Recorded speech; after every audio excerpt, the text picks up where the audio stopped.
So what are some new trends that you're seeing in wines that we need to be looking out for? Anything new and exciting coming up? Well, I think, the California wine business, the entire new world of wine is still fairly young and still trying to figure out what does well where. At Justin, for instance, originally in the early 80s, there was Chardonnay planted on the vineyard. Well, it's in far western Paso Robles. It is elevated at over 1,200 feet. It's on the kind of rolling hills, and it's ideal for Cabernet. And over the years, we found that the Chardonnay we were growing there wasn't well situated. Maybe it wasn't the right clone, maybe it wasn't the right spacing. So 7 years ago, the winery said, let's change that, and pulled it out and put in more Cabernet for our estate. So you learn as you go, and I think we're seeing that kind of change happening in a lot of places. Very close to us, there's a vineyard that's growing over 18 different varieties, Bordeaux varieties, Rhone varieties, Spanish varieties, Italian varieties, and we're still sorting all that out. So the innovation continues. Yes, certain regions are identified highly with particular grape varieties. Napa with Cabernet Sauvignon, the Sonoma Coast with Pinot Noir and Chardonnay, certain parts of Sonoma in the warmer parts with Zinfandel, Paso Robles in parts historically with Zinfandel. But there's so much more to that going on, I think, in all these regions. And we're not afraid to work with unusual varieties. What's happened, I think, as a rebound in Europe, a lot of European wines have emulated New World wines, where they're a little more fruit-driven.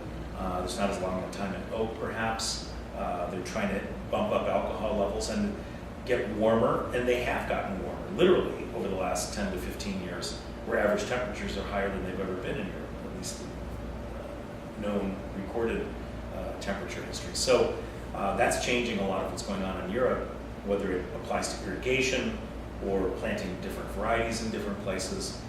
And yet, a lot of the most traditional wines have come to the fore.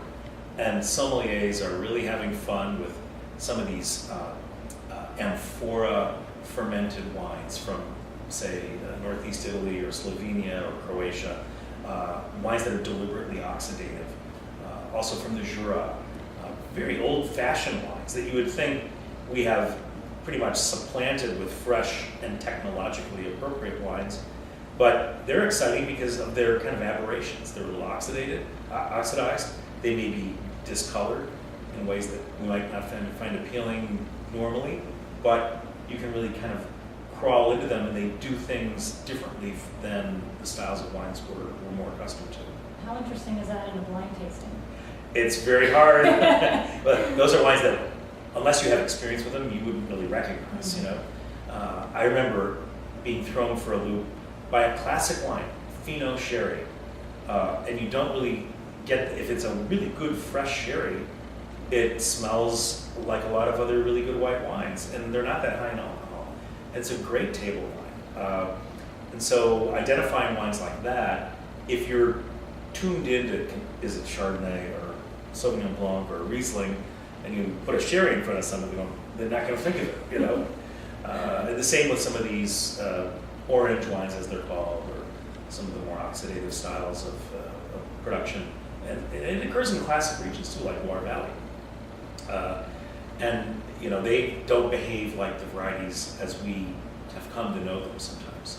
So in the Court of Master Sommeliers, where we still do a tasting examination, we would not use that kind of wine typically, because it's sort of an unfair test. It doesn't exhibit varietal character that you can use the kinds of descriptors that the logic dictates you would identify.